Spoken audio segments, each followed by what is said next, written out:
Hi, everybody. You have run smack dab into what I call the Nibiru Dream Team night. I have tonight with me Scott Sione. Hello, Scott. What's happening?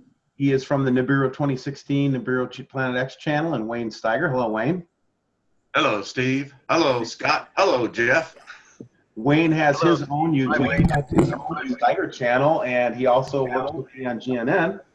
And then finally, Jeff P. Jeff, how are you doing, man? I'm doing great. How you guys doing? Doing great.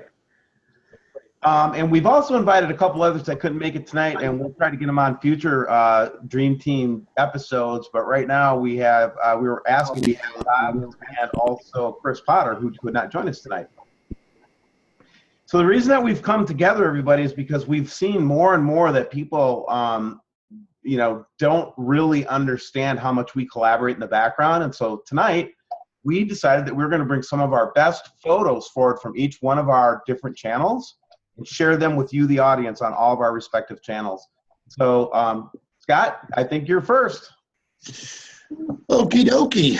Let's see here. Let's get into this screen share. Scott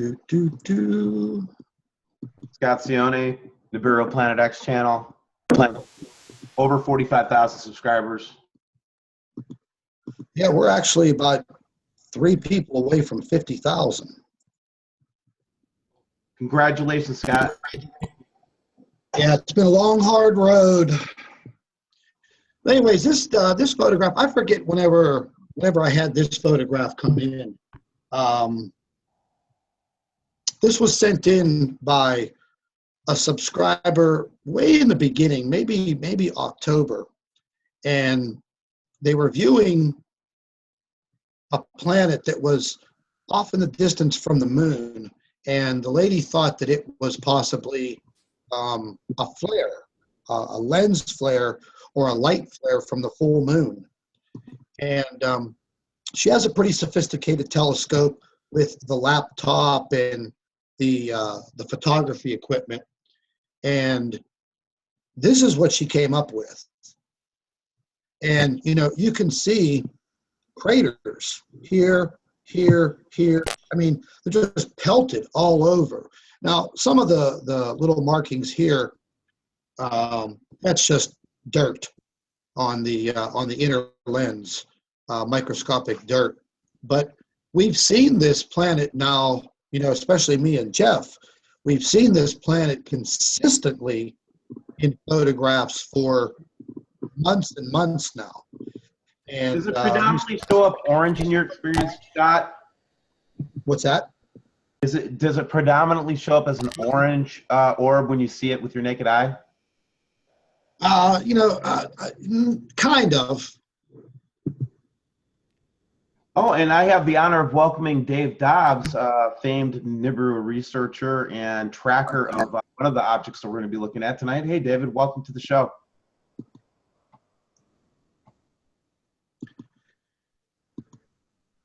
Is Dave with us? So might be some audio problems. He'll hook it up. He'll figure it out. Now, this was a photograph that came from the Australian webcam that me and Jeff toy around with quite a bit. And this came from Bondi Beach in Australia a few months ago. And I was pretty floored at what I saw. I actually have the video portion that I did my video with. But you can see once again that striped planet right here at the top. And one of my subscribers also pointed out that it looks like there was something here also. However, that just might be, some of the flaring from the sun. But there's no doubt that when you look at this, it's not a lens flare. It's not a whatever the terminology they use, light refraction, something in the housing of the camera. That's all crap. This photograph, you once think again, the same object that you saw that you had in the first one? Yes, correct. I'll just flip back to it. You could see the lines. Everything matches up with what we saw. And I think I have one more photograph of this. This was just taken in a different filter to try to bring out the coloring in the photograph. And one of my subscribers actually screenshotted the photograph from my video and enhanced it. And I mean, you could see the light, the orange light shining on the object. So since when do lens flares receive reflections of the sun's light onto the lens flare?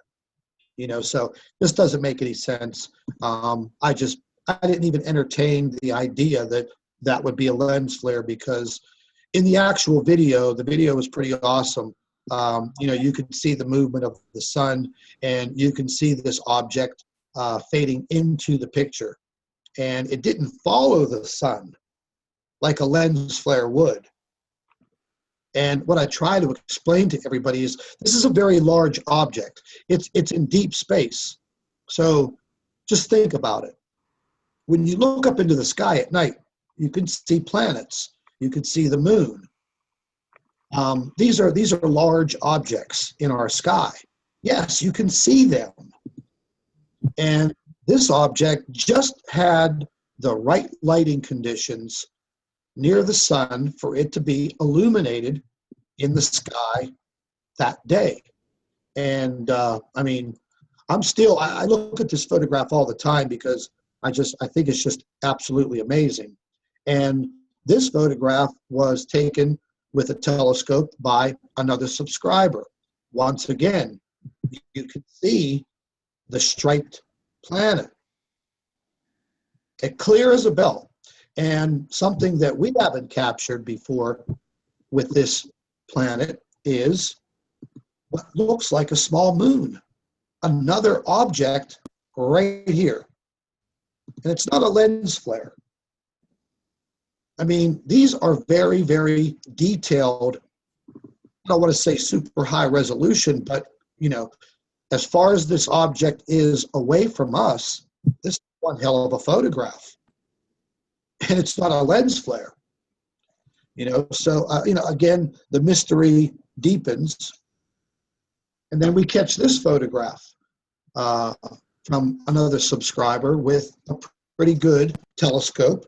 And this photograph was taken, and Steve, you know, me and you will remember this situation forever. And this is when the Office of Naval Research fake YouTube channel filed the copyright strikes against us for uncovering some information that pertained to this notorious image. And once again, this may have been some type of a reflection from the stereo ahead, but as I dipped into this more and more and more, looking at that image and then comparing it to this image, I started looking at this very high plateau, is what I called it, this land formation right here. And as I zoomed into it, well, let's take a look at this picture, same thing. Here is this very high, large plateau of land on this object. And as I looked at it further and zoomed into it, and there it is. So if that was a camera glitch, that camera glitch had 3D definition, you know, and this is what, you know, we uncovered, and they wanted to take us down for this because there's no way, shape, or form that that's a reflection of the sun. I'm not buying it. I never did. I never will. And once again, you'll see this large plateau of land that appears in this photograph. It appears in the blue photograph, and it appears in the subscriber's photograph right there.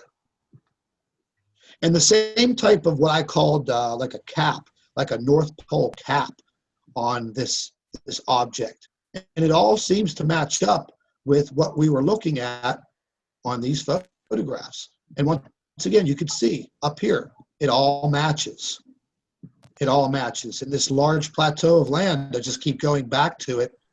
And this was, to me, this was one of the biggest finds that, that we've come across. And I mean, we've had a lot of photographs, and pictures. And, Jeff, you'll appreciate this one. This is what looks like our Fresnel or Fresnel lens. Right. And this photograph was taken by a lady driving down Interstate 5 in Southern California out of San Diego. Saw this thing in the sky, what it looked like it was oscillating. And she literally pulled over and took her cell phone and zoomed in and captured that photograph. And this photograph has forever stuck in my mind. It's not a planet. It's not a star. It was 3:00 in the afternoon in Southern California. Yeah, and we catch these discs, these sky discs that we catch moving sideways all the time in many photographs as well. Hey, Dave Dobbs, it's good to have you.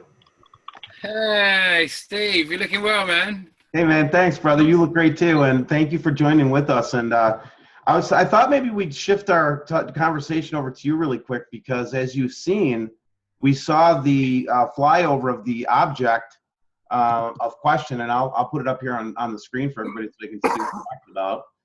This infamous object. Yeah, it's not that infamous to me. Yeah, you know it well, don't you, Dave?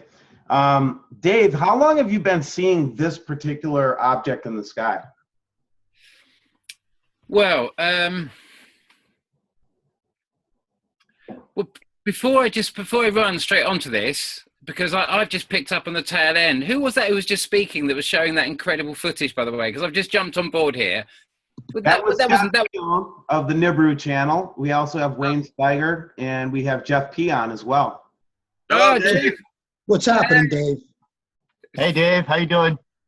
It really is an all-star cast, isn't it? Yes, it is. Well, if anything in our minds. It's like late at night here, or early in the morning, should I say? You know what I mean? So you've got me at a good time. So look, I've got a beer on the go, and I'm gonna toast all your good health and wish you all well. Oh man, I'm jealous. Scott, that footage you just showed. I mean, that is, how much corroborated testimony does anyone need? It's all just so breathtaking. I have now witnessed myself, like all of you guys, thousands of sensational shots, and they're Scott. They're right, Yeah, they are pretty devastating photographs. Forgive me, I lost my voice a couple days ago. So, but you guys mind if I cut in for 1 second here? We're still on topic with this planet, right? Okay. Can I share the screen for a second? Please go ahead, Jeff. Okay, that's all fresh in our mind. We saw this planet because this is what I believe that let me know if you. Okay, you guys see my screen? Here we go. That's a good sign. Yeah. Okay. All right, check this out. This is identify this YouTube site, right? And that planet, I believe, is the lens array failing, and we're going to begin to see as this thing will begin to literally like expose itself. Let me just play this. Let me enlarge the screen. So Jeff, you're saying that you think that this lensing system that I think we all agree. Does anybody on this call disagree with the fact that they have artificial lighting and lensing in the sky? No, in fact, a lot of my photos are going to be just on that, how it's failing. Let me pause this for a second. I did like a little drawing of this. I got a kind of like a cartoonized drawing, just kind of showing you where this device is at. Okay, here. Of course, this is not the scale, but here's kind of like my. I saw it in your last video. I mean, yeah. The only problem I have with this, Jeff. The only fundamental problem I have. I totally agree with you. I totally agree with the concept behind the technology. It's just the size. The size of this thing has to be, in my logic, bigger than planet Earth. And the sightings, Steve, remember those sightings you showed from Stereo Secchier?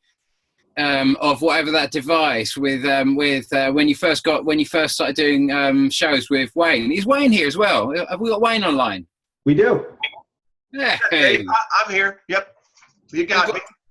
We really have got an all-star cast, haven't we? So yeah, when those images of Stereo Secchier came in, it's funny. Just sorry to interrupt you there, Jeff. I saw someone recently put a kind of a debunking video about this. You know, Stereo Secchier. There's been this bright light on Stereo Secchier. And this guy was talking about this bright light, and I was thinking about the original comments that both you and you Steve and yourself, Wayne, you made about it was a high energy particle receiver, not a light lens. And this guy was saying it was light, and I was just making a comment on his debunking, saying, "I hope you understand that this isn't a light telescope." Exactly. Well, people don't understand what photons are. I mean, that is the oldest argument in the world. Well, there you go. But, thank God we got the Big Bang Theory. We can figure it out. So, Jeff, you're saying that this system is failing, and you think this is evidence of that, huh? Yeah, I think we're looking at that same planet. Well, we have some aberrations from Secchi. In fact, when Stereo A was working, I think that we'll collaborate what you're saying here, Jeff. Yeah. Again, you saw my lens demonstration, how it can be bent, but I don't believe that these are your conventional lenses. And I've already shown that my previous videos, I can pull them up, that wow. Caltech and JPL have been working on ultra thin lenses. What's interesting you talk about this, I read a story in 1961, after Sputnik had gone up, the Russians deployed a ultra thin material, and it may have been us, may have the Russians and the Americans switched here, but anyway, this was the first thing that they sent up to see what they could do to obfuscate the atmosphere, and this was 10 stories high. So I'm thinking in 1961, we're looking at technology to begin to deploy objects up into the atmosphere that would be there for but one purpose, would to be deflect. Well, where do you think we are today? Well, I got, especially where we see all this money draining out of the sort of like out of various governments, sort of like shadow government, kind of black ops and that sort of stuff. There's certainly the loss of funds. Yes. To kind of like wonder where that money went, whether we'd actually be able to achieve building something breathtakingly that big. I mean, this thing I'm assuming is a massive, some kind of radiation buffer as well, because if we have got a dwarf planet that close to us, I can only imagine it must be raining down radiation and all the rest of it on us and everything else like that. But it's definitely something there. I mean, there's just too much corroborated testimony. But Jeff, you were going in a direction. I didn't mean to interrupt you there. I was just adding to the sort of just talking about the sheer size of this thing that you're talking about. But where were you going with that? Sorry. Well, Chris Potter had really kind of firmed up my belief on this. I don't know. I've seen this conceptual drawing of this from the NASA actually had a patent on this, and but Chris Potter had the physicist's thoughts chime in on this, and the size, the magnitude, what it would look like, and everything with the Fresnel lens, where it's got this laser beam of light that's coming right through the middle of it, and all the attributes, how it would be at 400 kilometers in space in a heliosynchronous orbit, and the way the light would bend, and how pilots have even seen the fake sun, like airplanes going through it, being halfway in the clouds, and just all these weird appearances that we're seeing with this fake sun. I actually have a picture from the ISS of two suns. Oh yeah, have you seen it where it's actually turning on, right? Yeah, I got it. I captured. With the darkness of space, you should play that. Yeah, I got that one somewhere. Sorry, when you posted it up on the channel. Sure. Let's see. Go ahead. You can take over the screen. Okay. Let's see. So, to give you an idea. Wow, that's really good. That purple one, you see that? Yeah. So this is one from Secchi, Stereo B, And Can I ask you, Stereo Sechi B up and running now? Is it back online? no, Note the date is 2007, and the reason we, just listen to Wayne. It's really good.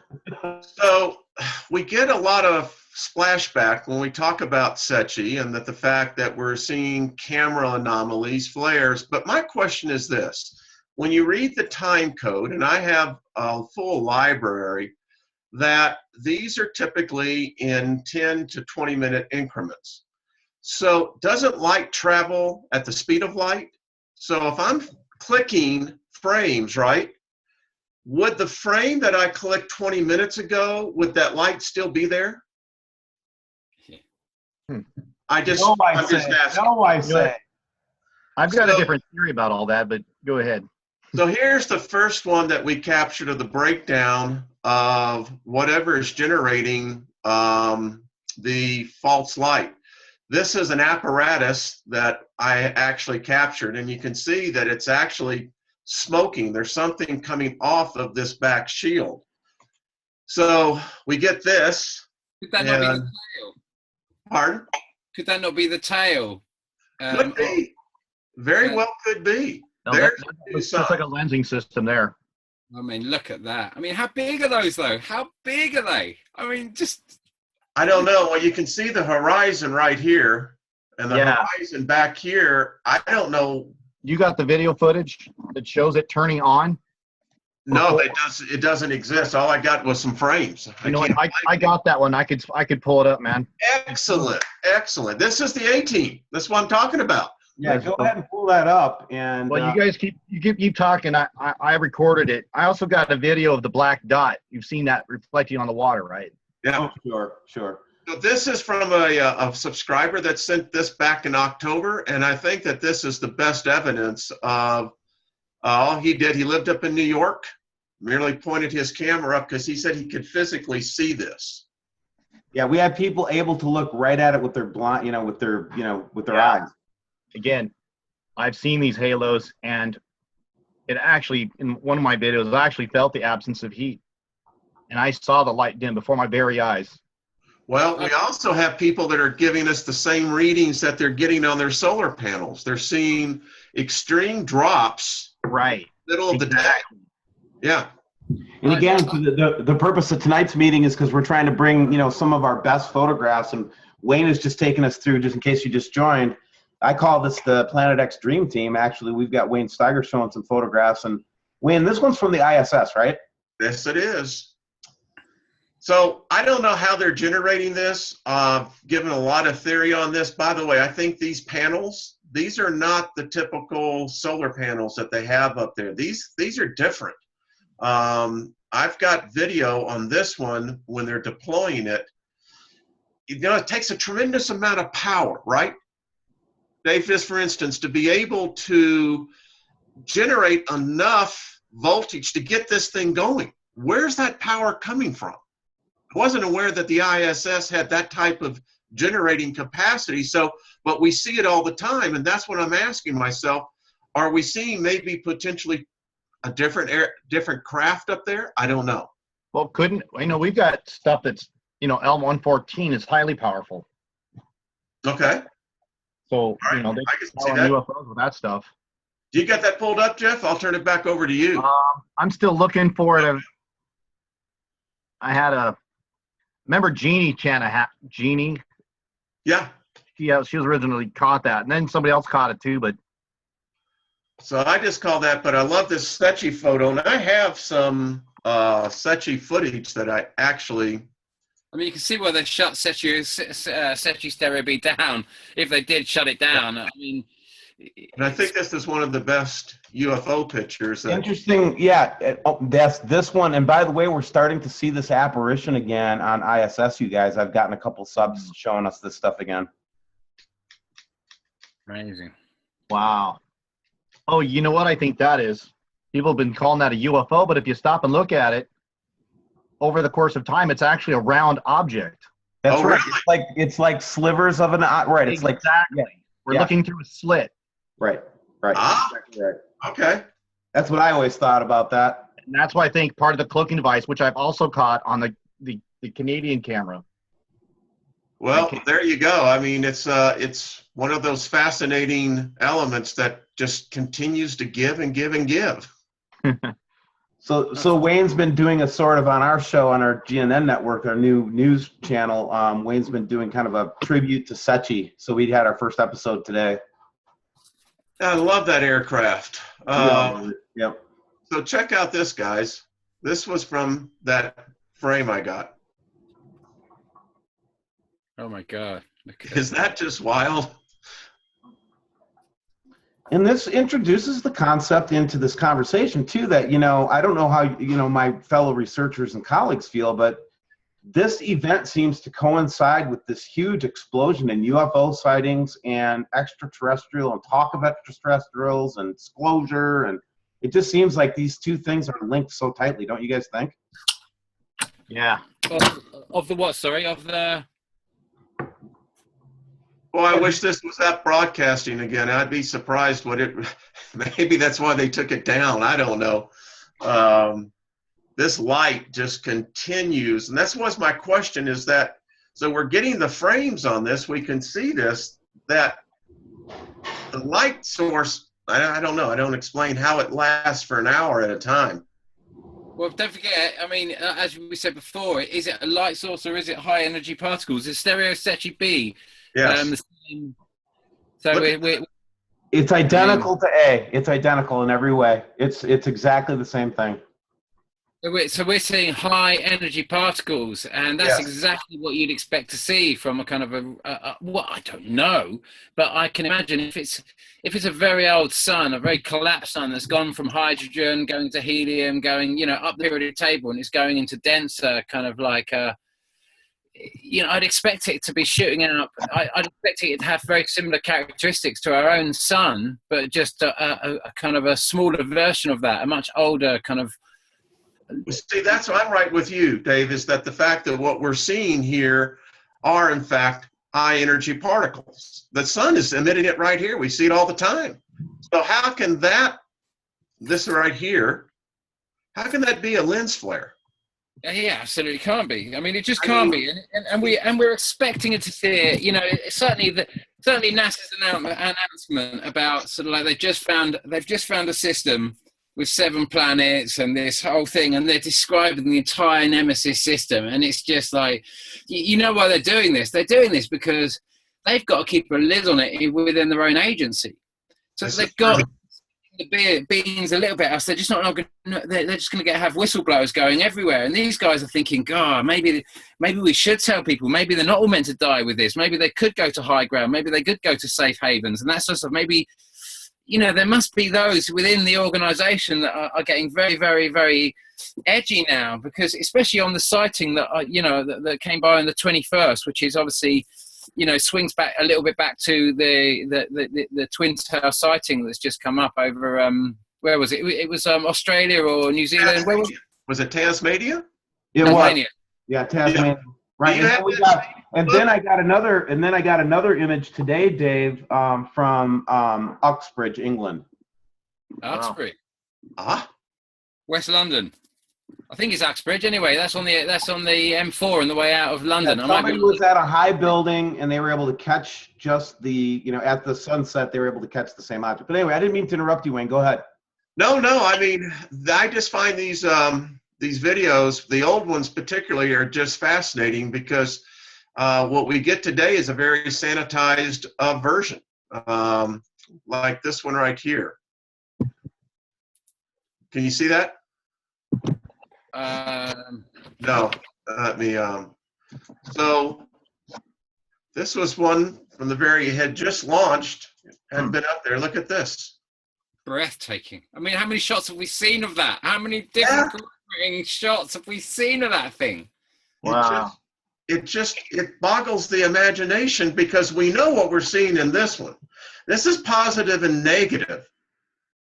But you can see that whole, because it twists around, you can literally see the whole structure of that because it moves around, and you can watch the whole formation of that. That is a complete and utter object, and that is massive. So we have one more mystery for everybody tonight. This is the one that I can't figure out. Maybe y'all can give your commentary on this one. What is this? What is the light source that's causing this? This is supposed to be space. What I like about what you're showing us too, Wayne, is we're showing that Watch this. this event has been going on over a period of time. And people say that that is some sort of light refraction. I mean, I've done the stills on this, and there's something causing that, and there's one more to back that one up.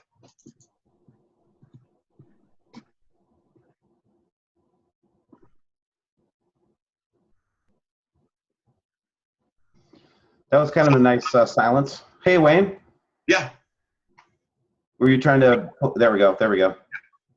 So there's my contribution for the night. All I know is this. I was thinking this afternoon that this spacecraft, is it possible that that light is coming from behind the spacecraft, and that's what it's picking up as it's looking out into, in this case, which would be the outer solar system? Well, I'll go ahead and just show a couple of things that I brought. I'm with you, Scott. See Scott Sione from the Nibiru Planet X channel, Jeff P, Wayne Steiger, Dave Dobbs. We're sitting here talking about Nibiru stuff, and this is the photograph that got Wayne and I shut down on WSO. I'll see that one. And then this one Wayne and I caught last summer, where we actually saw a planet apparently explode. That one was a little freaky. I'll go back and show it one more time here. And then there's this thing, and then we keep seeing this faint blue object with cracks on it. But this is your object, Scott and Jeff, I think. Yeah, exactly the same thing. And I just wanted to get to one more thing. Oh, this is one of the best direct captures of that planet that I saw with just a regular lens. I don't know if you remember this, Wayne. Wasn't this didn't you take a picture like this with your telescope one time? I did. It was last April. Yeah, and we actually got this clear of a shot of something. This was reminiscent of what Wayne took. You know, that's when I first got tuned into what Mike Brown over at Caltex was talking about, these transparent planets that they're picking up in the Kuiper Belt. And so it's like this. If they can pick up these objects, and how they know that they're objects is that they can see how it's distorting light. What makes us think that our solar system is immune from that? Right. And then this is a picture I wanted to share with you guys. Just this kind of shows kind of exactly what Jeff was just talking about, that little peephole Fresnel lens.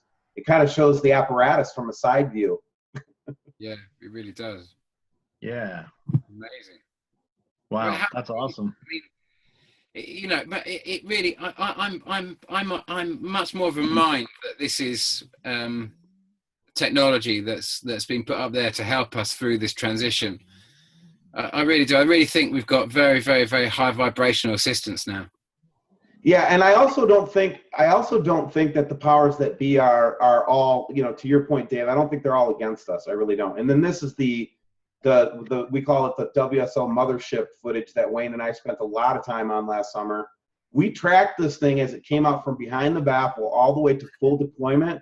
And what makes this particular photograph so interesting is it seems to be actually shielding a major part of this Birkeland current here.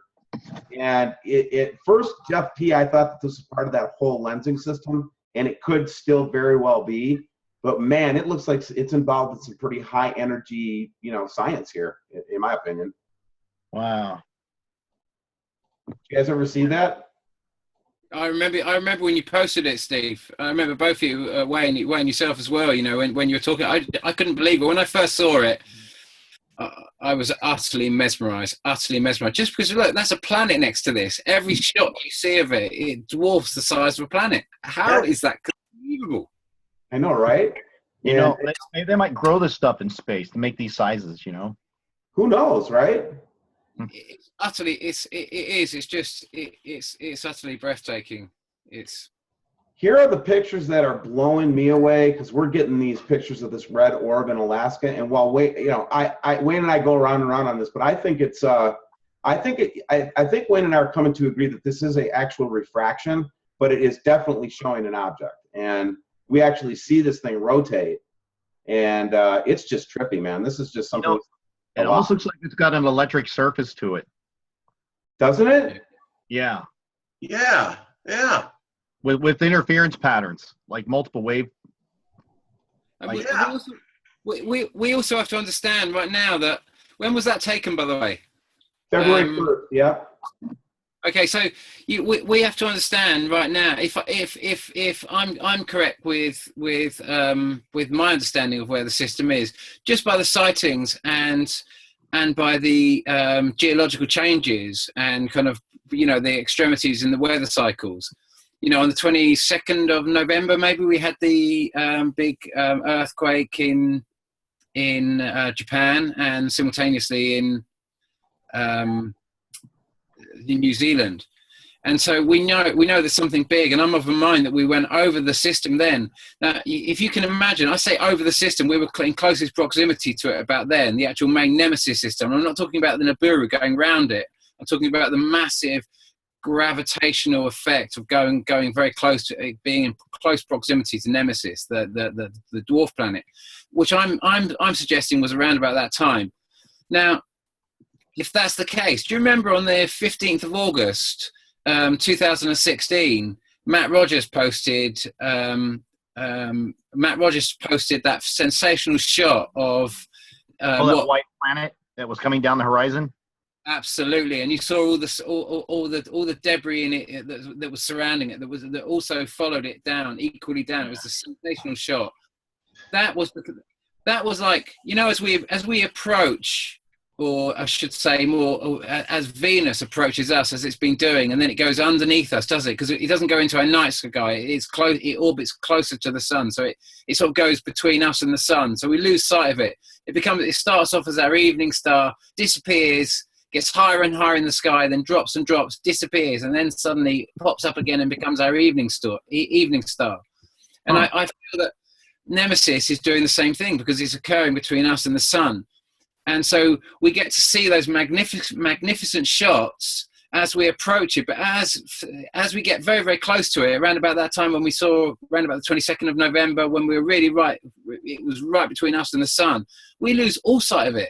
Really, we get strange anomalies and that sort of stuff. We get big gravitational. We obviously get all the real big effects, but we actually lose sight of it completely.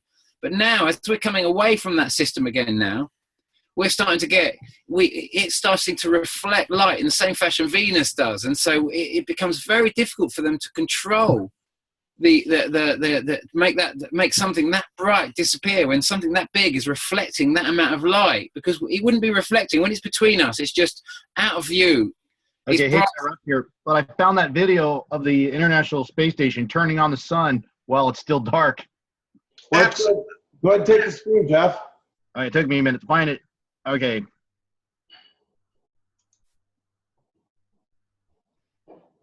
Okay, so this is Jeannie's channel. Let's just play it. Now here is the sun here. I mean, this is the horizon of the Earth, right? Let's just watch this thing. Let's see if I want to keep your eye. See my cursor here? Keep your eye right there. Watch the sun just turn on. Now, last time I checked, the sun should come from underneath the Earth and slowly turn on this whole thing. We've watched these sunsets before. Let me see. I'll fast forward this a little bit. It's the craziest thing here. Okay, here it goes. You see it? It's turning on right here where my cursor is. Charging out. Yeah.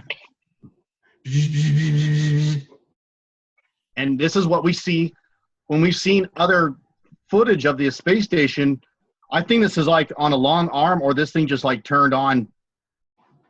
Look at this is part of the apparatus that Wayne Steiger was taking a look at last week. Wayne, if you remember, that's that same apparatus. It is. I got collaborating photos. Look at that. There it goes. This is what I'm talking about. No, this is above it hadn't even risen. I mean, come on. Now go watch some of the other fake stuff, and like that's why I think this thing's on a long boom of this arm, and they just position it way out there. I mean, I could be wrong, and you've already caught two of them. Maybe there's more of them. and maybe they turned two of them on in harmony. To me, that looks like one of the sun halos we see on Earth. That Steve, you had mentioned that first. That looks exactly what we see on these so-called sun dogs. I'm starting to think that this huge red halo, which, by the way, we had a huge halo again today. I'm starting to think that it might be diffused light from all this system, and that's what we're seeing, is that halo is actually diffusing light. What do you think, Jeff? Yeah, I think it diffuses it like a light bulb diffuses it. Now, like, I've been watching these halos getting darker and darker now. Again, my theory is it's so that this thing maintains a sunset. Now, here it looks like we're still seeing a shield here. See it right here along this edge? And the thing is turning off. And, well, it's like that's just a test fire. They didn't think the cameras were on. I mean, Yeah. go figure. New to this subject, you just jumped in and you found yourself and you're looking at all these images going, what the heck's going on? You're with a group of people that believe that there is a brown dwarf or some type of star with its own solar system that's been interacting with our solar system. Some people call it the Nibiru system. Some people call it Planet X. Other people call it Wormwood. We just call it a pain in the ass. And you're with five of the people that look at it a lot here. So, Jeff, did you have anything else you wanted to show before I take the screen back over? Yeah, I just want to show you this quick sun halo because to me, I'm only going to show footage if it's actually even more phenomenal. It's at the very end of this video here. That just show you the darkness and the total absence of light. And unlike any other of the previous halos, this thing is literally dark. And with this cloud right in front of this fake sun, that's what I'm calling it. And Chris Potter did a really good one showing why we see the double rings. It's because of the double atmosphere mirroring from the behind the sun. So we get two of these. It's unbelievable. What a good piece of footage. Isn't that insane? That is insane. I mean, I guarantee you these people were not feeling the heat of the sun at this time. It is an amazing. I saw it. You just posted this the other day, didn't you? Let me wind that back a little bit. Let's see, when I went to show you the different Fresnel lens. This is my infrared camera. Yep. Oscillating up. I have plenty of photos of that. Anybody with an FLR camera can see this. Let me see that footage one more time. I forgot to have it zoomed in. Yeah, and if you haven't seen it to this level, it is ominous when you see it. I've seen it in person. I'll bet you that when these things come in close, I'll bet you that we would get everything from cloud punches to birds freaking out. We'd get hailstorms that we've never seen before, like in Texas, the fist-sized hailstorms. And did you guys see, was it MB33? He was showing over the high Sierras, winds almost 200 miles an hour. Where was this? Yeah, You want to see it? yeah. In the Nevada Sierra Mountains, David, Yeah. we have been seeing tornado F5, F3, F4 level winds. I'll pull it up. Basis on top of the mountain. Yeah, unbelievable. He left a link for it. It was on CB. Mike from Around the News, I guess his name is, right? Mike from around the world. Yeah, it's like he's stumbling on the stuff. And I go, man, I wonder if he knows what he's really looking at here, because it's the only thing is Planet X is the only. Here it is. Oh, you finally find it when I cut you off. Go ahead, keep going, man. I'll get it. I wanted to show this one because this is one that I've heard you talk through before. This is from those German photo cams, you know? Right, yeah. This is Scott Cioni. You're being awfully quiet back there. Could you just say something to let us know that you're still alive? Because you're the only one that had an attempt on your life in this group so far. No, I'm still here. I'm just resting my voice and watching you guys. Go right ahead. No, but the reason I wanted to bring you in, doesn't this remind you of the photograph of the object that you had in the beginning? Yeah, pretty much. Where did you get this? Where did you get this photograph? It's off one of the photo webcams from Germany. Yeah, You could see their chemtrailing. Now, I wanted to pull this one up. This is from December 2015. I was actually watching this all Skycam when they shut it down. But I actually feel like I got a straight up look at the Nemesis one day. And this is the photograph that basically changed my life, I think. Because when I saw this, I said it was undeniable, you know.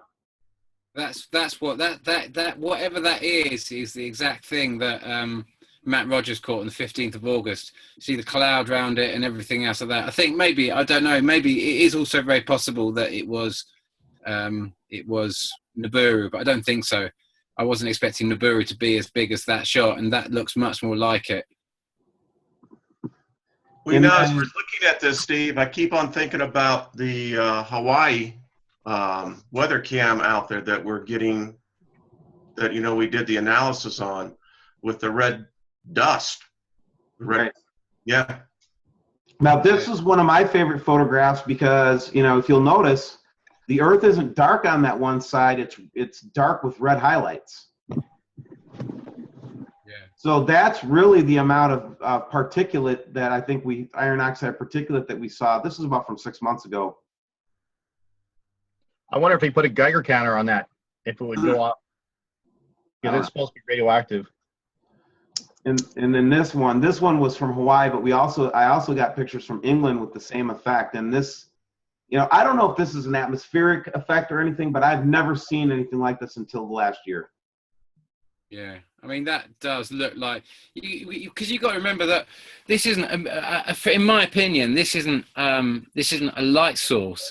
This is a lot of gas around a celestial object, which is being affected by photons from the sun and are being caught up in the particles around that, and that's why it's illuminated. In the same way, you know, if you look at bright light. If you're in a dark room and someone points a bright light at you, you see the bright light, and all around the bright light you see darkness, don't you? Yep. But when we look up and see the sun in the sky, we see the blue sky all around the sun. Now, the blue sky all around the sun is photons hitting our atmosphere, and what happens when photons hit our atmosphere is a photon will literally split oxygen, a pair of oxygen. And those two single oxygen atoms will then oxidize absolutely anything. And they'll even oxidize oxygen, as in O2, and become O3. And that's the formation of ozone. And that process... The oxygen molecules together. Exactly. And that process creates an enormous great light in our skies. So it's like that photonic energy, when it collides with and this process is done, it literally creates light in our atmosphere. That's why we don't see black around the sun. That's why we see blue. So it's very difficult for us to see anything out in space, because we've got this enormous neon light in our atmosphere being created by this process.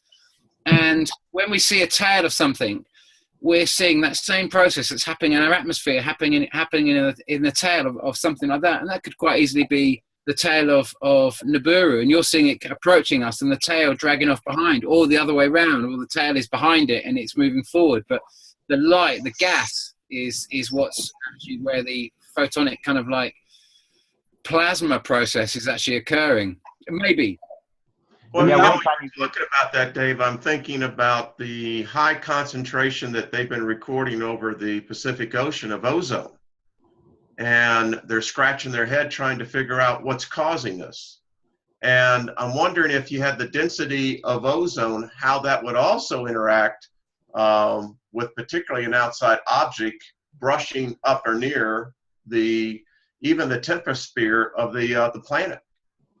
Well, I mean, there's lots of reasons why that could be occurring. I mean, we can only guess. We don't obviously know, and I don't know, and I haven't got enough of a science brain to fully understand in any way, shape, or form. But nonetheless, we're all doing our research, and we can understand that because of the process of what's happening under the Pacific, there's lots of earthquakes going on under the Pacific, and it's creating all this moisture, and this moisture is coming up. And of course, when moisture is released from the water with heat, extra oxygen is obviously increased. So we're getting the more gas that goes up, and the more gas that's kind of released into the atmosphere. Obviously, the more oxygen. It could be that things along that line, and it could also be the fact that the sunlight is being reflected off this nemesis system. So we're being bombarded effectively by two suns. So much more photons are hitting us that it could also increase the amount of ozone as a result of having so much more sunlight hitting us at this time, because we're getting On that topic, if all this, the Nemesis star and all this heating of our planet, doesn't the heating of any element lower its magnetic field? Honestly, that is, I don't honestly know, but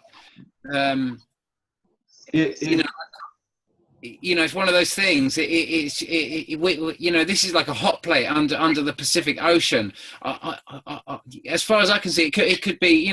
We've seen a 1 degree rise in temperature in the last kind of 10, 20 years or something. In the last 10 years thereabouts, I think. And we haven't seen a 1 degree temperature rise in general, sort of like climatic temperature overall. So we're seeing this massive rise in temperature of the Pacific, of our oceans. That it's marginal, but the amount of moisture that was released as a result of it is absolutely staggering. Which I know.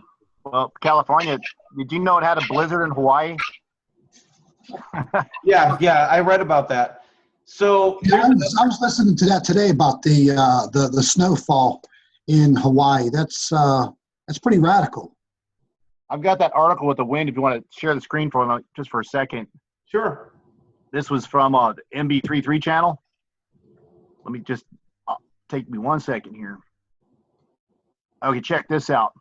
This is from CBS CBS 13. High Sierra winds see gusts just under 200 miles an hour. Yeah, that's a tornado, guys. That's F3. Dude, look at that. Alpine Meadows 199. I think there's only. I'm telling you, I'm from this area. These mountaintops are like 10 and 12,000 foot elevations. And they've never, ever in my lifetime get anything close to even 120. Now, that shows there is a pole shift and a dropping of that jet stream speeds. Yeah, anyways, go ahead. I just thought I'd pull that up. No. Can I ask you, talking about storms, can I ask you, did you notice that there'd been a report? I'll take the screen over in a sec, actually, and I'll run through the Twin Tower thing that leads up to the 25th. But just by the by, did you guys hear the report that radiation levels had spiked over Europe? I heard that some guy in New York had taken the lens cap off his Geiger counter, and it was hitting like 4,000 parts per second or something.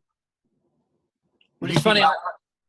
It's funny whether it's. I've got to be honest with you. I saw so many reports. So many of them were pertaining to sort of like Russia's potentially test-fired a nuclear bomb over in Europe somewhere. Iodine 131 you guys are getting pelted with over there, and that only comes from either a nuclear accident or nuclear fusion.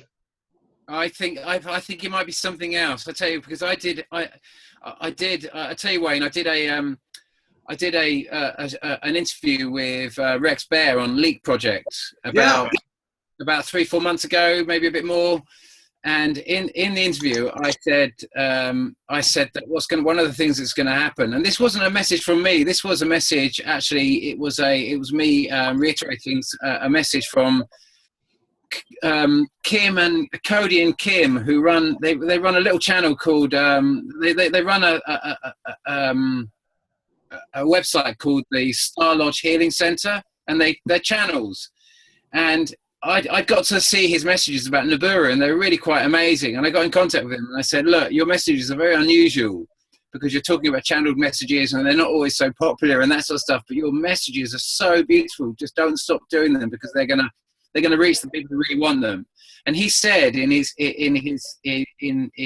one of his channeled messages he got, this was like about a year ago, he said that as Nemesis goes over us, as the main system goes over us, it's going to create massive storms. And these storms are going to create these massive, great funnels, water funnels, and they're going to suck up vast amounts of radioactive water from the Pacific to it's going to be like directed to try and draw as much of the, like sucking snake venom from a snake bite. It's trying to pull the radiation. I mean, did you hear that they said that? I mean, I've heard this is kind of secondhand information, but various people are saying different things. They're saying that a machine melts it only lasts 6 hours at Fukushima, and then it melts. Humans die, so they can't really do anything about it. You know, they can send I don't know how many machines of various types, tanks, fighter jets, bombers, and all the rest of it into war to bomb sovereign countries. But one machine only lasts 6 hours, so they can't do anything with it. And you're just like, guys, how many machines do you need? If every country was to come and provide one of those machines, how many 6 hours worth would we get? But back to this kind of radiation, I'm of a mind that this fits in exactly with what he was saying, that we would get these massive storms and it would start raining radiation. It would be sucked up.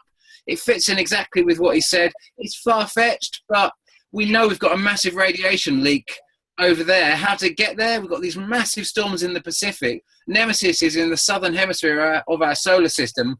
It's affecting mostly the thinner crust areas where we're getting most of the earthquakes, like under the Pacific and things like that, where it's a basalt floor, very thin, full of, the Emperor Hawaiian Seamount Chain, which is the center point of the blob where all the earthquakes are. That's the biggest volcanic region we have on this planet, really. It's just a massive great line of active volcanoes running from Hawaii all the way out to the Russian Kamchatka Peninsula, which is kind of in between Japan as it comes down on the east, and British Columbia and Alaska and all that on the west, and it runs down the middle, and the Emperor Hawaiian Seamount Chain, which is completely volcanic, runs all that is just completely going off. That is what's boiling up our oceans. That is what's causing these massive storms.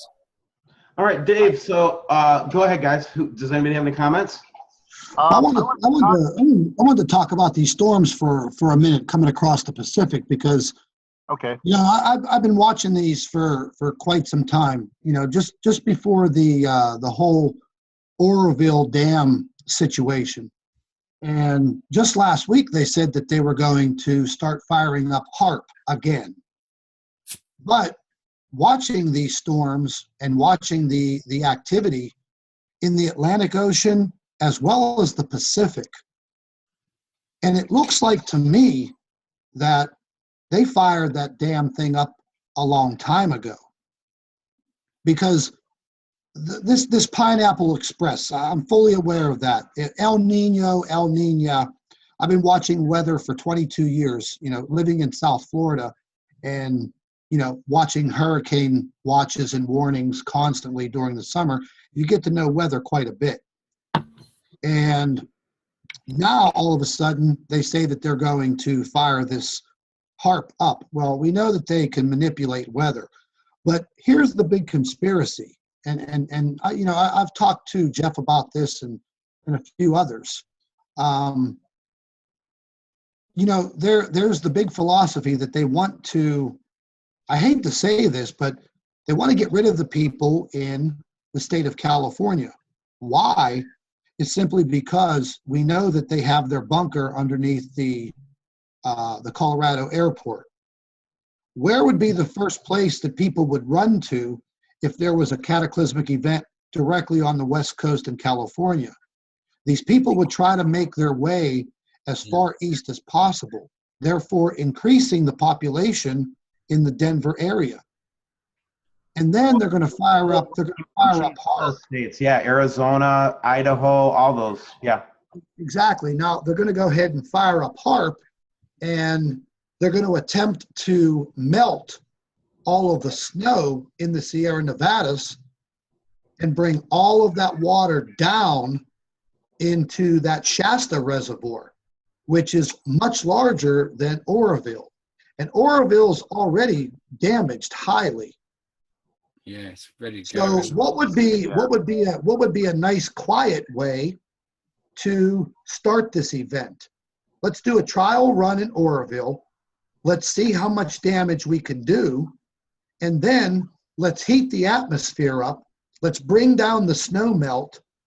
And now we're going to have a cataclysmic flood in the entire mid-basin of California. And what are these people going to do? Where are they going to go? There's nowhere to go. They would literally, in order to escape any type of cataclysm like that, there is no other place to go than east. You have to go east. And then, this all ties in all of a sudden. Now there's the big push on deporting illegal immigrants.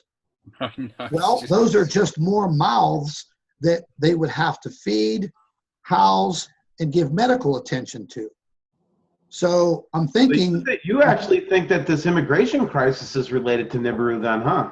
I absolutely think it is, because a very good friend of mine a month ago, she lives in Yuba City, and she was telling me that a friend of hers started dating a guy who works for a big excavation and contracting company in California. And he told her, he said, listen, I'm going to be gone for about 3 months. We just got a big government contract to start building an emergency earthquake evacuation center similar to a FEMA camp in the Apple Valley. So if you take a look at the Apple Valley, where it is situated right over the mountains. If you go over the mountains, you're right there in, I believe it's Arizona. And if you take a look on Google Maps or Google Earth, where this Apple Valley region is, there is a huge flat plot of land where they have to have this earthquake evacuation area set up in 90 days. 30 days of that has already gone. I mean, I don't think we're going to get that much more activity for another year now. I really feel as if we're past the main system. I might be completely wrong, but I really feel as if we've passed the main system, and now we're getting the sort of like, now we're going to get mostly kind of like. You know what I see in this that we're not really talking about as well as Fukushima. All right, they're measuring 580 sieverts an hour. That story now has been suppressed and buried. And I keep on hearing, Scott, what you were just saying on the folks on the West Coast, that, all right, 2 events. We have wind currents that move east to west. We got the ocean currents. Dave, just picking up on how you were saying in the evaporation, well, if the Pacific Ocean has been radiated, increased radiated, wouldn't it not pick up those isotopes as well and transport them across with weather patterns? Or with currents, yeah. On those, That's exactly what I'm saying, Wayne. That's exactly what Cody and Kim of the Star Lodge Healing Center, that was their message entirely, that it's going to get picked up. We've already seen quite a few these water spouts or water funnels, whatever they call them, where you get these tornadoes over water, and they literally suck up vast amounts of seawater, and they suck them right up into the jet streams. And this, yeah. And by the way, Steve, you were showing the Gulf Stream a minute ago. Did you see that it's cut off from the Gulf? Yeah. This is the proof right here. I mean, right there. Look at that, guys. I had people telling me that the Gulf Stream was, John Moore had made a big deal about that it had left the Gulf, and Man. this is big. This is a big deal, man. That's our conveyor belt there. somewhere's going to get really cold very soon. Higher Truth Channel was saying that the warm air is coming above the equator and into California. Wow. So we got the perfect scenario. You've got snow that they can't even measure because it's so deep. Yeah, we're Now talking you're like going to get the hot 45 air bubble over it. Yeah. You guys are bumming me out, man. Hey, listen. Can I share the Have screen for another a second? drink. Anyway, I'll finish up with this picture. This comes from Mark Reed. Now, Mark is a avid researcher down in Australia. We probably all know him, but he gets his telescope out every so often, and he got a picture of the planet with his telescope one day. Legit. This is legit. Wow. I Where mean, was that? What constellation was that in? At the time, I think it was in Orion. Uh-huh. Yeah. And he was, this was from Kincumber, Australia, near Perth. And then, of course, David, we're going to talk about this before we let you go, obviously, but then this is the big story. What's funny about that story, too, guys, I don't know if you noticed this or not, but I went to the Weather Channel. I'll just show you this before I turn it over to you, Dave. Let's get back to it here if we can get it. Is this how it's tied to Hawaii or something? Yeah, watch this. The story made the main news, man. I mean, it's on every main Funny how channel. they downplayed it too. This. Turns out the fireball was actually planned. So as soon as I saw this, I thought, David, you are going to have international status here pretty soon if they keep this up. A plane, really? But anyway, that was that. That is absolutely not a plane, you guys. I can show you right now. David, you've been tracking this thing for a while, haven't you? Yeah, absolutely. So, look, how do you let me have the screen? How does that work? I'm going to stop sharing, and then you just go ahead and start sharing. On the bottom is that little green icon. Share screen. Press that one, do I? Yep. Yeah, you got it, man. You're on. Am I on? We see you. So if I go, can you see what I'm doing at the moment with my screen? No. I think you gotta click on share screen, and then you'll see share whole desktop, and then you click on the bottom again, share screen. Share screen, host disabled, attendance screen share. Oh, that's right. I got to rehost him again. Just give me a second. It happens to me all the time. Yeah, I know. Wayne really loves me for this. Go ahead and I'll try it. And so I've got share screen, host disabled, attendee screen sharing. Okay. Record, invite. Where do I go into? Sorry about this, guys. I'm always a bit like this. Every time I come onto this for the first time, You see where it says share screen at the bottom? It should whole desktop or tab, I think. Yeah, hit the share screen button, I think. Yeah, but then you show how much of the share screen. Oh dear me, I'm so sorry. No, that's all right. Share screen. Just says host disabled attendee screen sharing. No, I didn't. Wayne, I didn't. I know. I can actually see. I can take control as well. So I'm resetting you here, Dave. Now try it. No, same again. What can I do? Record, chat, share screen. hit share screen. Yeah, that's what I'm doing. I'm sorry, guys. Oh. So, I don't know how to get around that, apart from I keep getting the same box. Yeah. Maybe you can start the last video, Steve, that I put up. Go to your YouTube site. And just pause it within like a few seconds of the video. And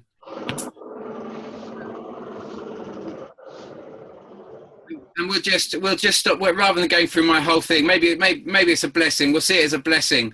The last video I put up on my channel, and within the first few. Within 5-10 seconds of it, you'll see this thing come up. So hi, Bob. Hey. There's Bob. Hey. Would Bob let me come to his house and hang out too? Absolutely, every day of the week, mate. Every day of the week. Your heart out. I haven't got anything on the screen here. I've got your desktop, but I haven't got the video that you're looking at. From your YouTube site? Yeah, let me try it again. You see it now, man. Yeah, and it would just run for about 5-6 seconds, and then you should get a flash of it, and then there. Hold it a sec. It will come on any second now. Hold on. That's me with Bart, who's a lovely. He's an English guy, French, but his parents from England, but he's been brought up in France, and he's a very, very good friend of mine. We're there in his Soundbringer studio. Here we go. Pause it there. Now, can you imagine this shot appeared on the 21st of January, the day after Trump's inauguration. And this appeared over Mexico, and the Mexicans saw this as the fist of God. Now, if you can imagine, I've been predicting this would pass, and it would be this size. You'd see a sphere like that. You'd see the tail running behind it. Right at this time, okay, I was 4 days out, but I've been predicting this for the last 18 months. It would be this big on this flyby. And then if you keep playing it for a little bit, we'll just run through it. Look at the size. You got that. It started there, and then it got to this. I mean, absolutely sensational. That's literally Nibiru with the tail coming behind. and then it, to predict this to the day, to say, and then it turns into this. And if you can pause it here, Steve,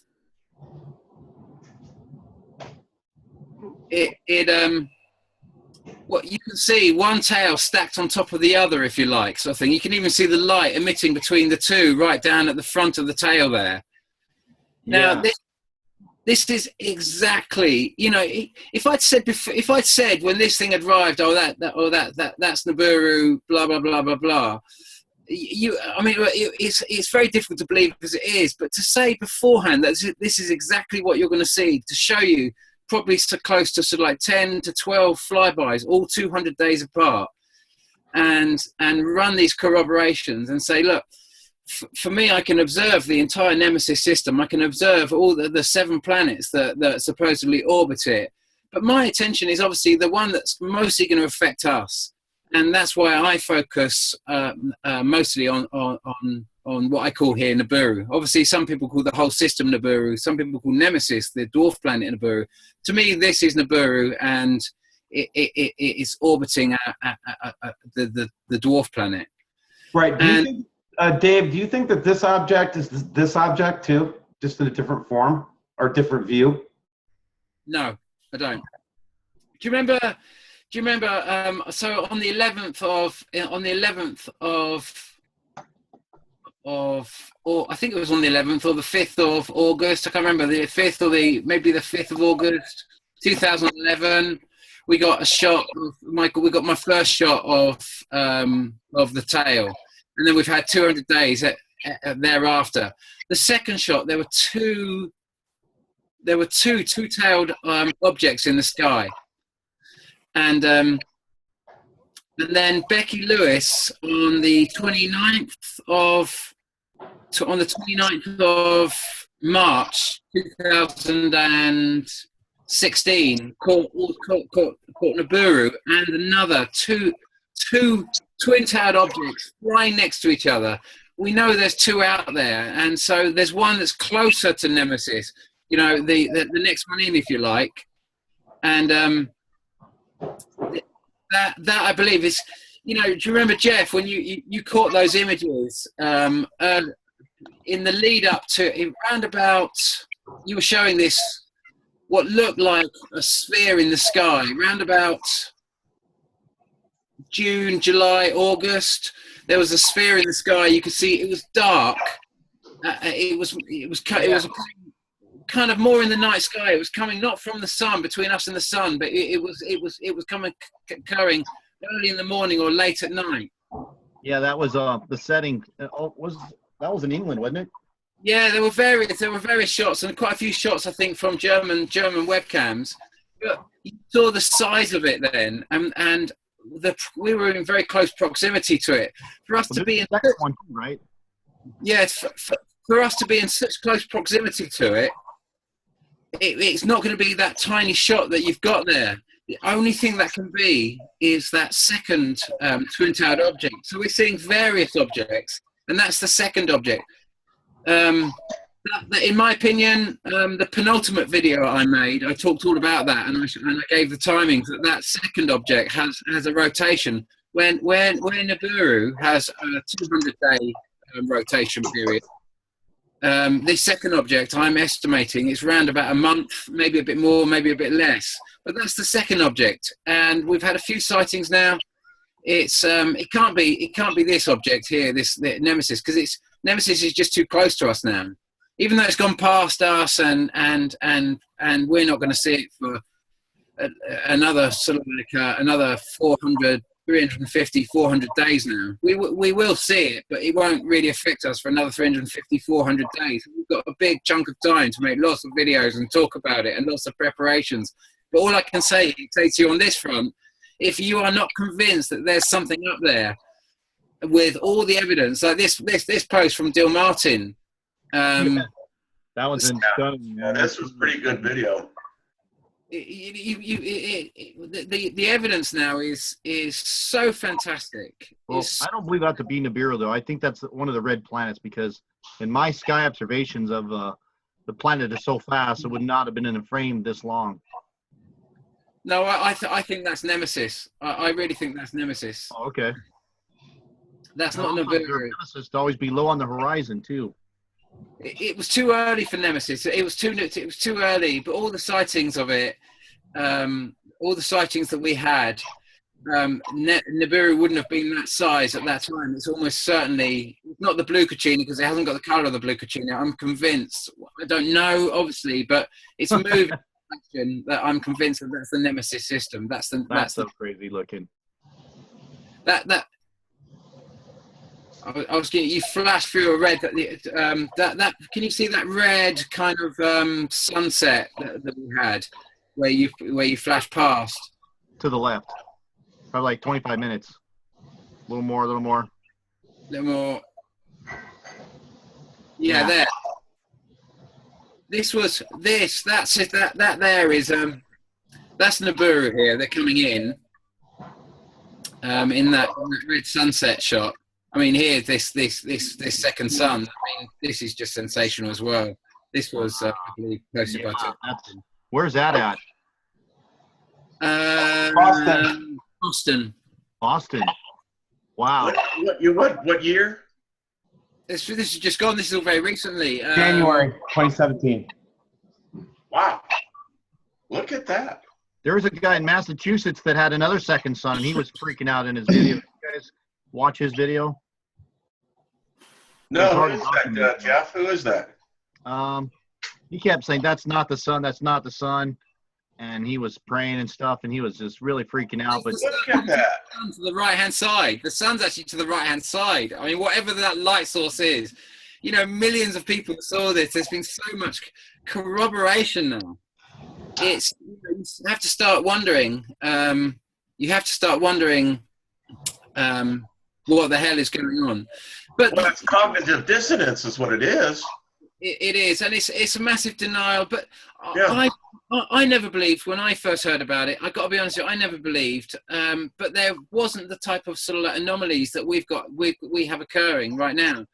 But I wanted to read a little bit of the Colburn Bible. Someone sent me an excerpt of the Colburn Bible.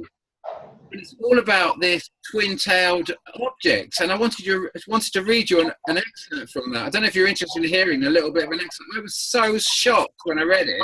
The destroyer. It's you know, this. I don't know if you know anything about that. You know, it's quite new to me. I've heard it mentioned before, but apparently when Henry VIII burnt down the Glastonbury Abbey, which was the cathedral in Glastonbury, a lot of things were kept in the abbey, and they entered the kind of public domain, if you like. They got distributed, and they became part of a folklore in England. And I didn't know much about it, but there's a little excerpt. Can I read you a little section from it? Please do, and then we'll start winding it down after that. Okay, let me just see if I can find it. Hey, Steve, before we start winding this down, my computer's running like real slow for some reason. But did you guys see the information that was sent to me from the guy in Chile, who's the retired astronomer? Yeah. If you could pull my video selection up, I want Dave to see this entire Nemesis system in motion. all planets. All of them. Telescopic from an observatory. And the trolls went after me like, whoo, man, they were. Which one? Pan down, keep going. Keep going, keep going. Keep going. Do-do-do.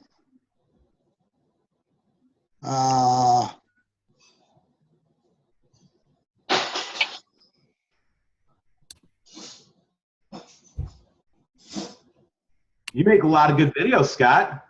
Hold on one second there. I think you have to go up a little bit.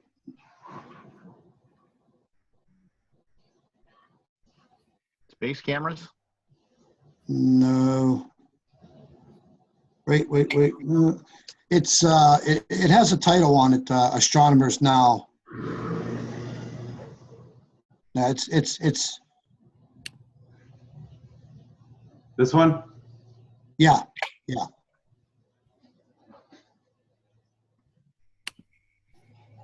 Geez, I can't believe that you're actually making money on this. Just kidding. All right. Anyway, where do we go, Scott? It should be right in the beginning. After the intro. Yeah, these were his observations.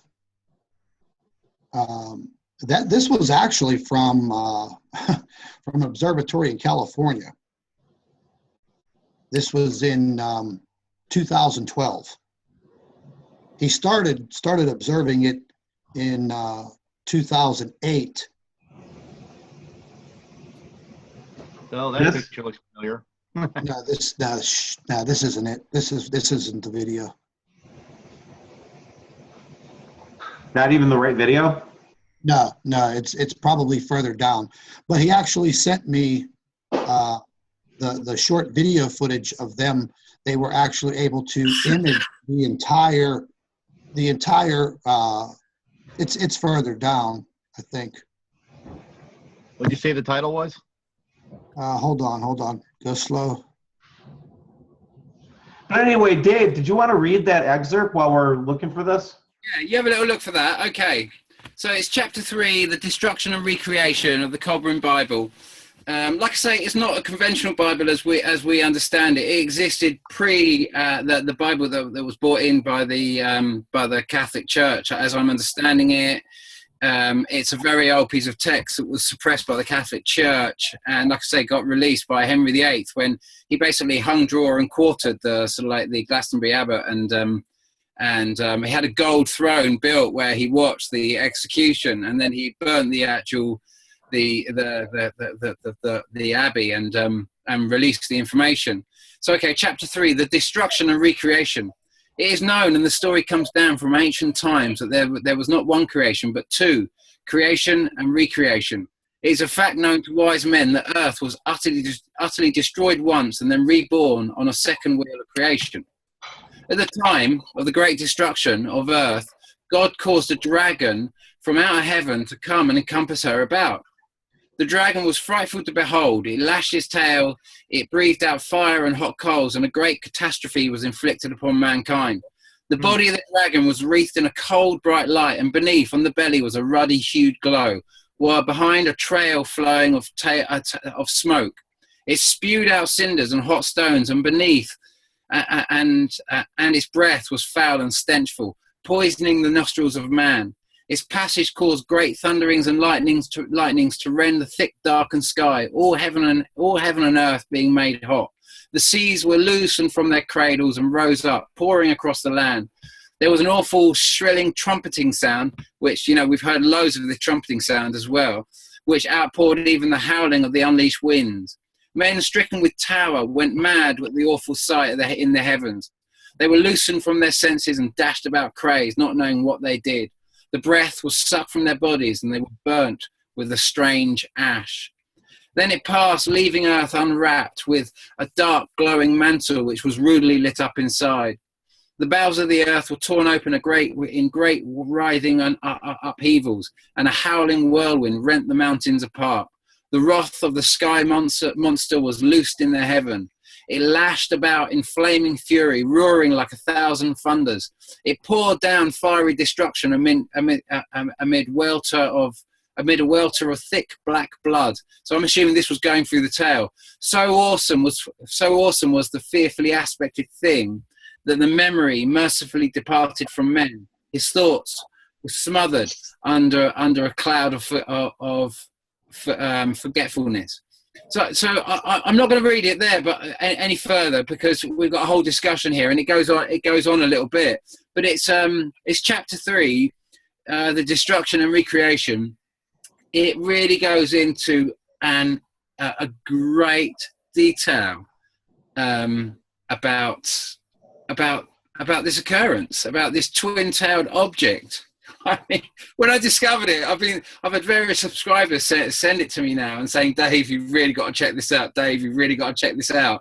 And I read the whole thing the other day, and honestly, it is such an intensely amazing read. Yeah, Wayne and I had to like put down the microphones for a couple of days after we read that chapter. Yeah, the Destroyer is it's a humdinger. It will get you.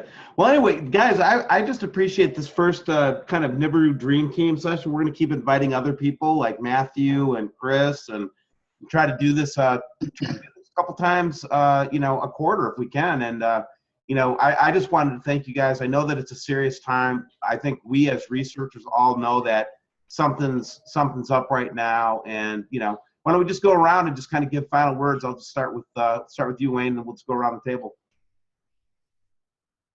Yeah, I think that the evidence is clear. I think that there is something definitely becoming much more undeniable. I think the technology, whatever we've tried to deploy, I don't know if they're there to protect us or to help us or what it is, but there's definitely, I think it's going to get, Dave, you said what, another 400 days, you think? Well, I don't want to put fly-by dates on it, really, but in terms of actually, because it's put an enormous stress on me. But we know it circles around Nemesis every 200 days, but we also know its overall position now. We know that Nemesis is kind of at the moment it's round about the kind of like November-ish position as we go in the sun. It's going to obviously move about 2 weeks.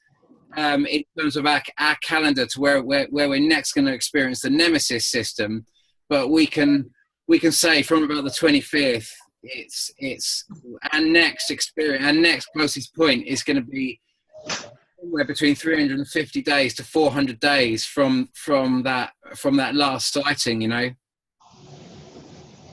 There you go. You've been right. See, the thing that one of these passes we might get nicked or hit, and to me that's just keep an eye on that, guys. Heads up on Dave, because Dave's been right all along. So, well, I've got I've been right 3 times in a row so far. I've been quite.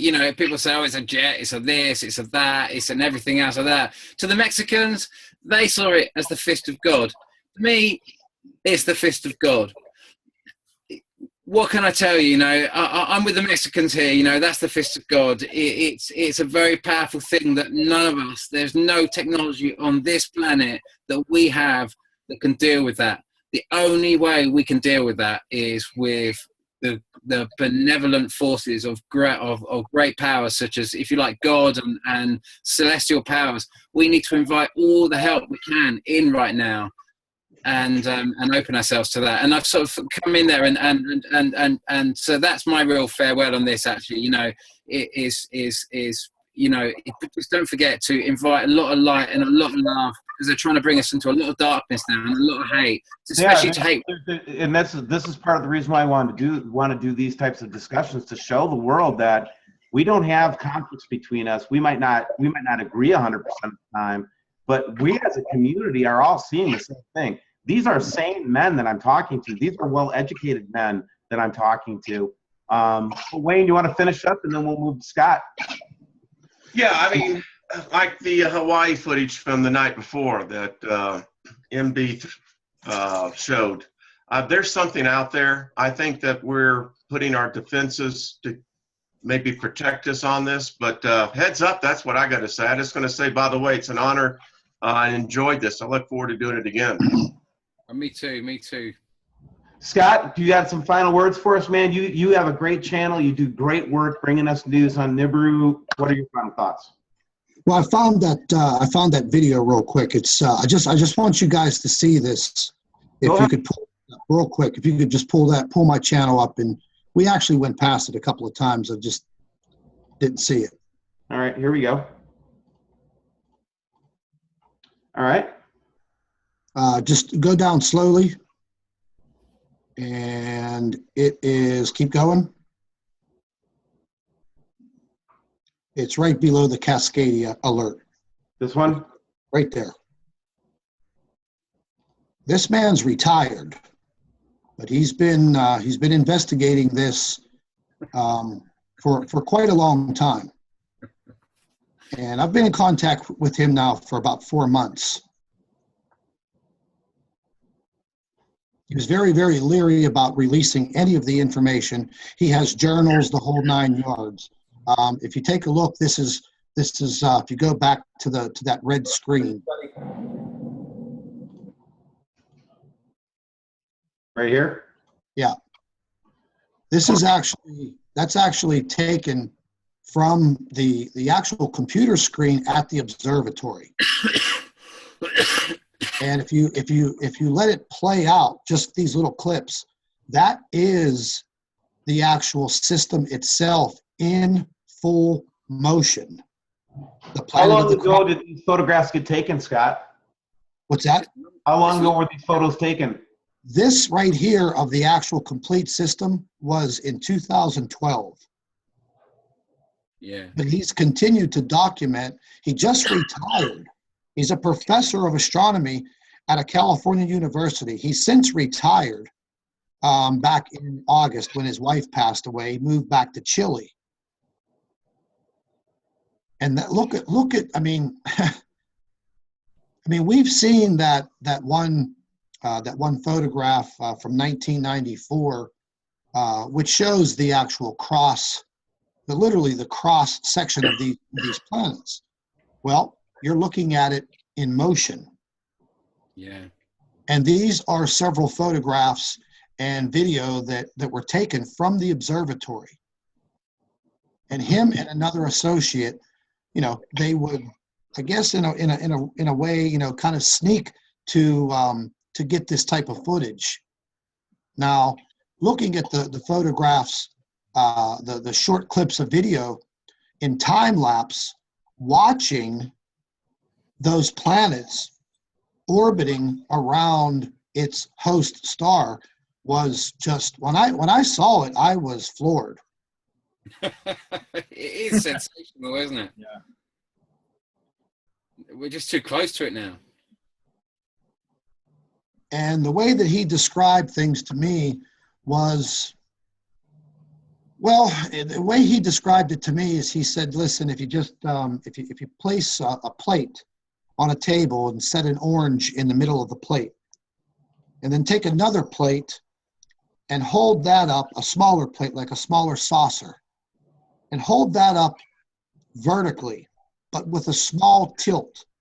And that is the way that this small mini solar system is inside of our large solar system. And he flat out told me, I says, well, how big is it? And he said, it's not big compared to, our solar system. It's quite small, but the planets orbit very rapidly. And, he was going to get into the timings of their orbits. And he said they're very erratic. And he said that there are points in time where you cannot see any of this system. It's periodically at the observatory. He has all of the information documented in his journals from 2008 all the way till August of 2016. He has a ton of information that he's going to go ahead and continue to release. The man's 70 years old. But looking at this, just when he finally forwarded this to me and I saw this, I sat at the computer for 3 hours just staring at this. And there's a straight-on shot of Herbolculus or Nibiru or Nemesis, right? Yeah, this was taken with the infrared technology at the observatory. And the very first photograph that you see with the blue computer, the blue computer background, he literally just took a photograph of it with his cell phone. It's all the way back in the very beginning. Right there. Go back a little bit more. Right there. That's him taking a picture of it on the observatory equipment. Yeah. Wow. Yeah. And it just blew me away when he finally sent this information in to me.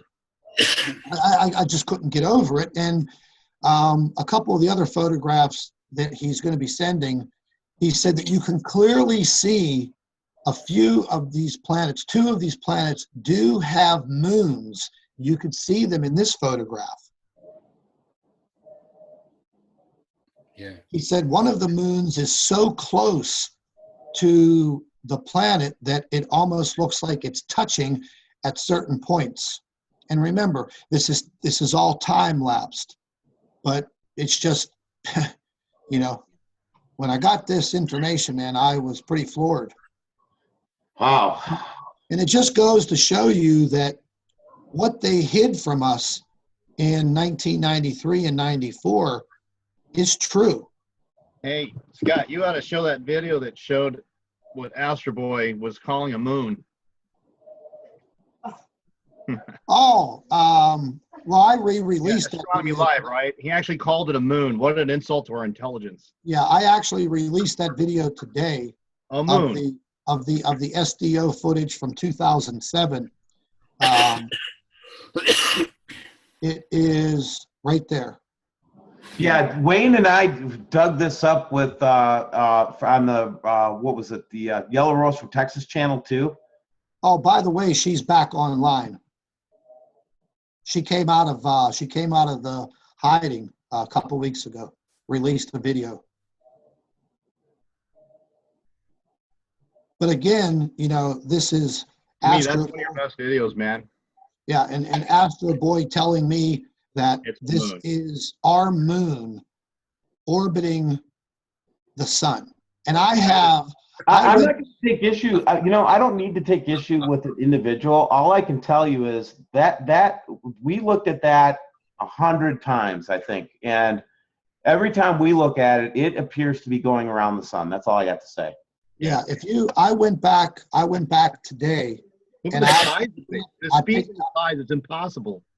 Yeah, I picked up and I analyzed every single view from every freaking camera, and it is in every shot. If you just keep letting this play, you will see it from every view, every single one of them.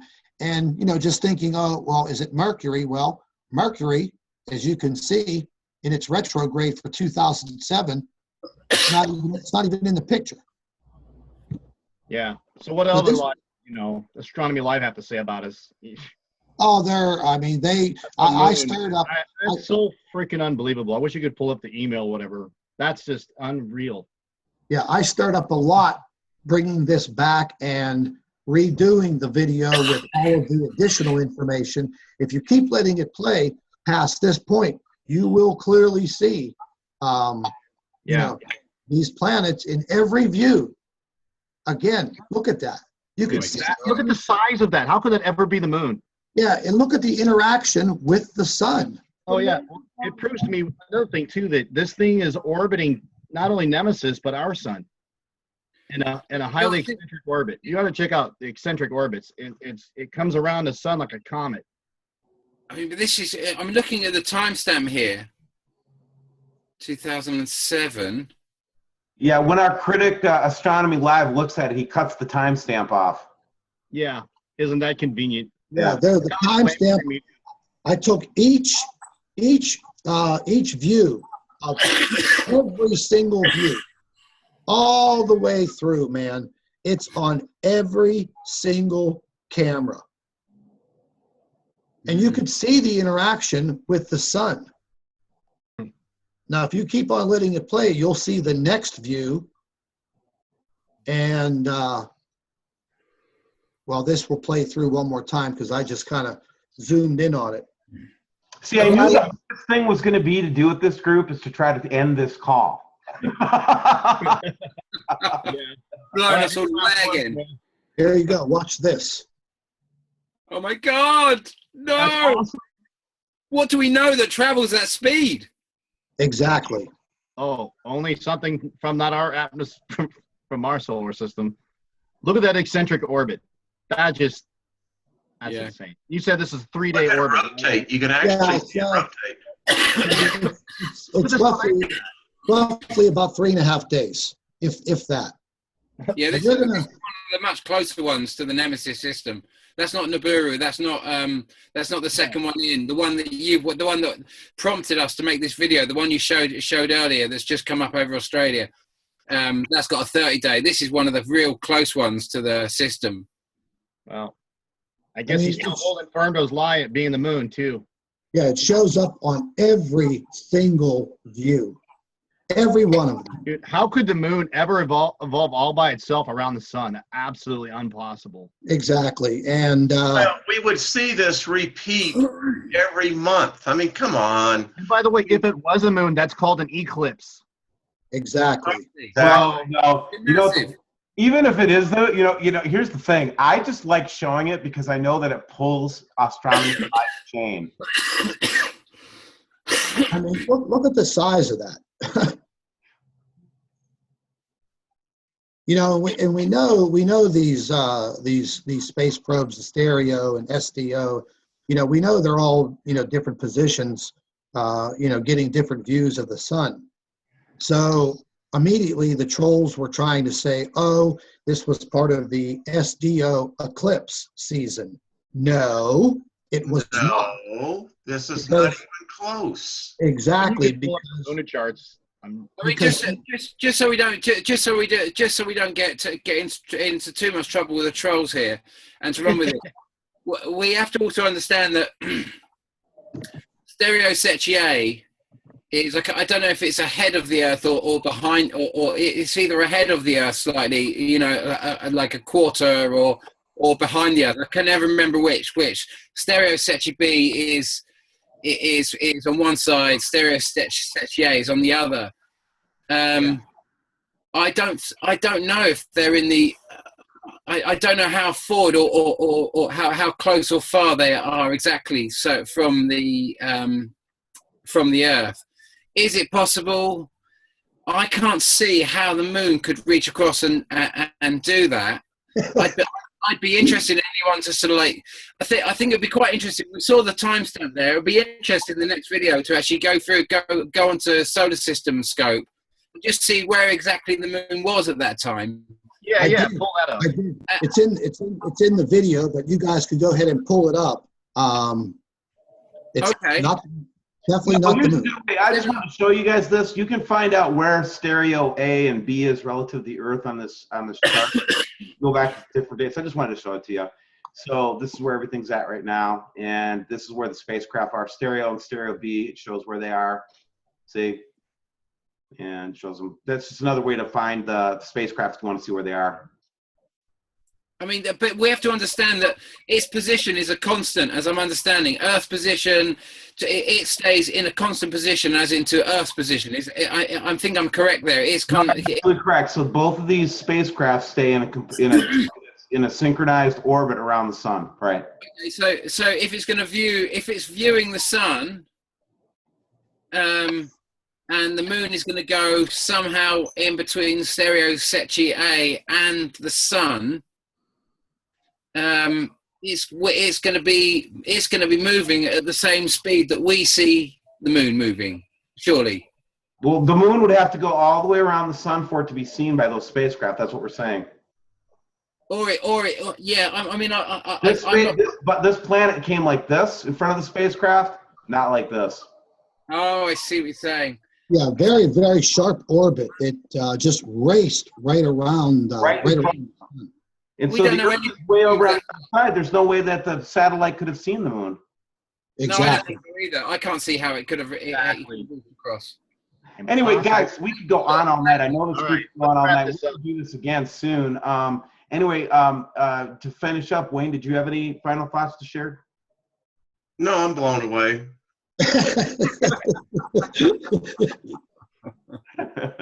My final thought is I'm just honored to be with you guys. I'm glad that you came on. I'm glad that we did this together tonight. And I hope we do it again soon. Look, we just keep pounding the drum of truth. We're going to win. And my big thing is we got to start learning how to love each other again, man. Absolutely. Yeah, just be kind to one another. That's what I say. That's what I say, too. All right, guys. Have a good night. Thanks for joining in. All right, guys. You take it easy, every one of you. God bless.